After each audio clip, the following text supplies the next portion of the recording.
آپ دیکھیں گے بینک میں اعلان لگتا ہے.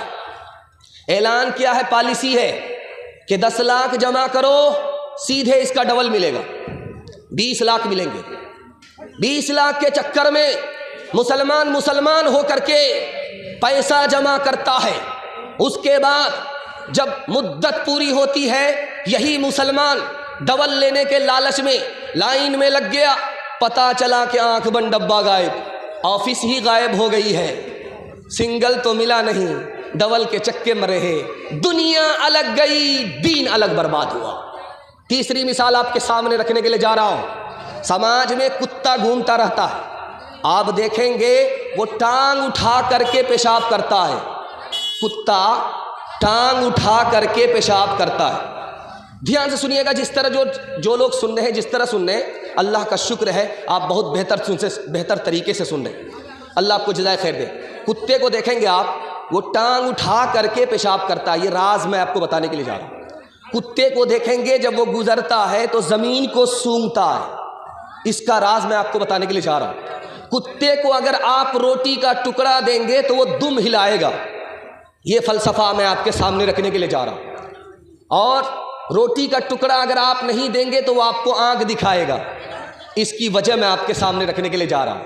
آپ دیکھیں گے کتا گزرتا ہے، وہ زمین کو سونگھتا رہتا ہے. کیا مطلب کہ ہماری روزی کہاں ہے؟ اسی طرح جو حرام کمانے والے لوگ ہوتے ہیں وہ جیب کو ٹٹولتے رہتے ہیں کہ کس کی جیب میں کتنا پیسہ ہے، وہ وہاں سے نکل کر کے میری جیب میں کیسے آ جائے گا. اللہ کے رسول نے فرمایا کہ دنیا مردار ہے، اس کے پیچھے دین کو برباد کرنے والا کتا ہے. آپ دیکھیے کتے کی عادت، جب وہ گزرتا ہے تو زمین کو سونگھتا ہے کہ روزی کہاں ہے. اسی طرح حرام کمانے والا جیب کو ٹٹولتا ہے کہ کس کے گھر میں زیادہ پیسہ ملے گا، اسی کے گھر میں رشتہ کرتا ہے. جہاں پیسہ زیادہ ملے گا، گاڑی ملے گی، سامان ملے گا، مطالبہ پورا ہوگا، وہ جیب کو ٹٹولتا ہے، یہ زمین کو سونگھتا ہے. دونوں میں کوئی فرق نہیں، برا مت مانیے گا، افسانہ نہیں ہے، حقیقت ہے. اس کے بعد آپ دیکھیے روٹی کا ٹکڑا اس کو ملا، وہ دم ہلاتا ہے، ٹکڑا نہیں ملا وہ آنکھ دکھاتا ہے. تو جہاں پر اس کو مطالبہ پورا ملتا ہے وہاں وہ دم ہلاتا ہے، جہاں اس کا مطالبہ پورا نہیں ہوتا اس سے ہاتھ جھاڑ کر کے نکل جاتا ہے کہ تم کون میں کون، میں تمہیں پہچانتا نہیں، تم مجھے پہچاننے کی کوشش مت کرو. تیسری بات کو یاد رکھیے جو میں آپ کے سامنے رکھنے کے لیے جا رہا ہوں. کتا پیر اٹھا کر کے پیشاب کرتا ہے. کیوں کرتا ہے؟ تاکہ پیشاب کی چھینٹ پیر میں نہ لگے. لیکن اسی کتے کو دیکھیے منہ سے پاخانہ اٹھا رہا ہے اور پیر کو پیشاب سے بچا رہا ہے، منہ کو بچا نہیں رہا ہے، پیشاب سے پیر کو بچا رہا ہے. ٹھیک یہی حال حرام کھانے والے کا ہے. وہ پیشاب سے بچتا ہے، پخانے سے بچتا ہے، لیکن پیشاب اور پخانے سے بھی زیادہ گندی چیز حرام ہے، اس کو حلق کے نیچے اتار رہا ہے. ایک مثال پر پیغام ختم کر رہا ہوں. دیکھ رہے ہیں بہت سارے موبائل ہیں اور ویڈیو شوٹ ہو رہی ہے. آپ نے دیکھا ہوگا 150 سال پہلے ایک ہی اسٹیج ہوتا تھا، اس میں ایک طرف لڑکی بیٹھتی تھی، ایک طرف لڑکا بیٹھتا تھا، بیچ میں قاضی ہوتے تھے. جس طرح اسٹیج کی اس وقت حالت ہے، اتفاق سے 50 سال پرانی بات ہے. عالم دین لڑکا ہے، پگڑی باندھ کر کے نکاح پڑھنے کے لیے بیٹھا ہے. اسی مجلس میں لڑکی بھی بیٹھی ہے. یہ موبائل کا دور نہیں تھا. لڑکی نے پہلی مرتبہ لڑکا کو دیکھا، لڑکی نے پہلی مرتبہ لڑکا کو دیکھا ہے. جیسے ہی دیکھا کہ داڑھی والا ہے، لڑکی بھری مجلس میں کھڑی ہو کر کے کہتی ہے مجھ کو داڑھی والا لڑکا پسند نہیں ہے، داڑھی والا لڑکا پسند نہیں ہے. سارے لوگوں کا سر جھک گیا. ایک عالم تھے، انہوں نے سر اٹھا کر کے کہا کہ لوگوں جانتے ہو اس لڑکی نے داڑھی والے لڑکے کا انکار کیوں کیا؟ اس کے پیٹ میں حرام ہے، اس کے باپ نے حرام کما کر کے اس کو کھلایا، اس لیے اس کو سب کچھ قبول ہے، نبی کی سنت قبول نہیں ہے. 3 بات کو آپ یاد رکھیے. حدیث میں آتا ہے یہ جو پیٹ ہے تمام بدن کا حوض ہے. حوض میں جیسا پانی ہوگا نالیوں میں ویسا ہی پانی پہنچے گا. اگر پیٹ میں حرام ہے تو رگوں میں دوڑنے والا خون حرام ہوگا. دوسری بات یاد رکھیے، دسترخوان لگے گا اور حرام کھانا دسترخوان پر لگے گا اور یہ مسلمان بسم اللہ بول کر کے کھائے گا. حرام پر بسم اللہ بولنا کفر ہے.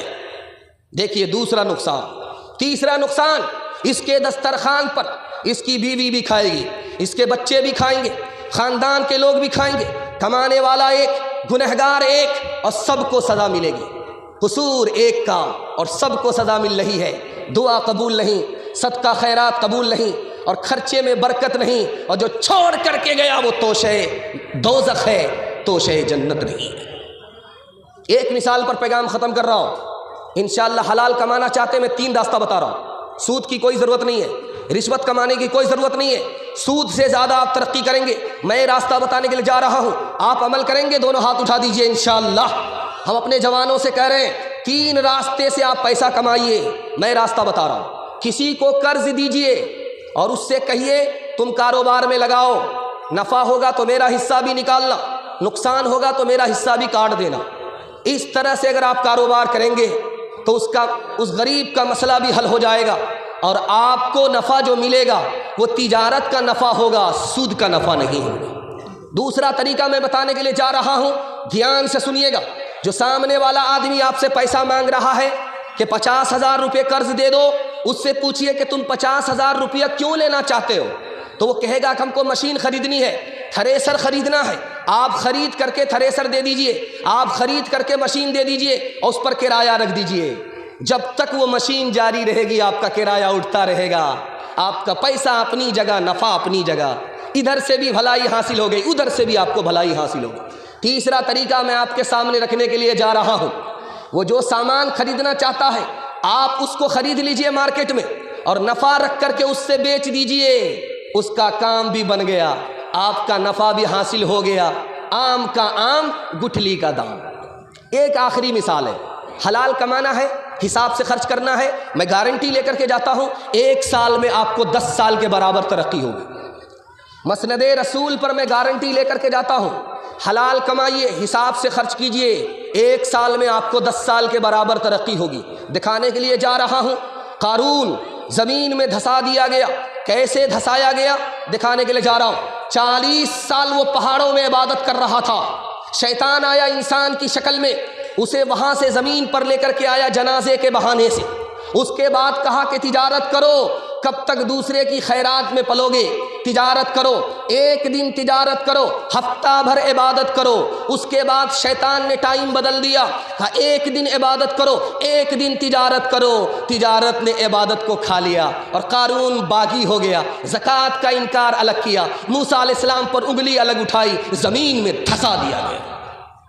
انشاءاللہ پہلے کمائیں گے، بعد میں حلال حرام دیکھیں گے، ہاتھ اٹھائیے۔ خیر، یہاں پر ڈس بریک ماریے۔ پہلے یہ دیکھنا ہے کہ حلال ہے یا حرام ہے، اس کے بعد کمانا ہے۔ تو انشاءاللہ آپ حلال کمائیں گے اور حساب سے خرچ کیجئے۔ میں گارنٹی لیتا ہوں اللہ آپ کی ترقی کو روکے گا نہیں، 1 سال میں آپ کو 10 سال کے برابر ترقی دے۔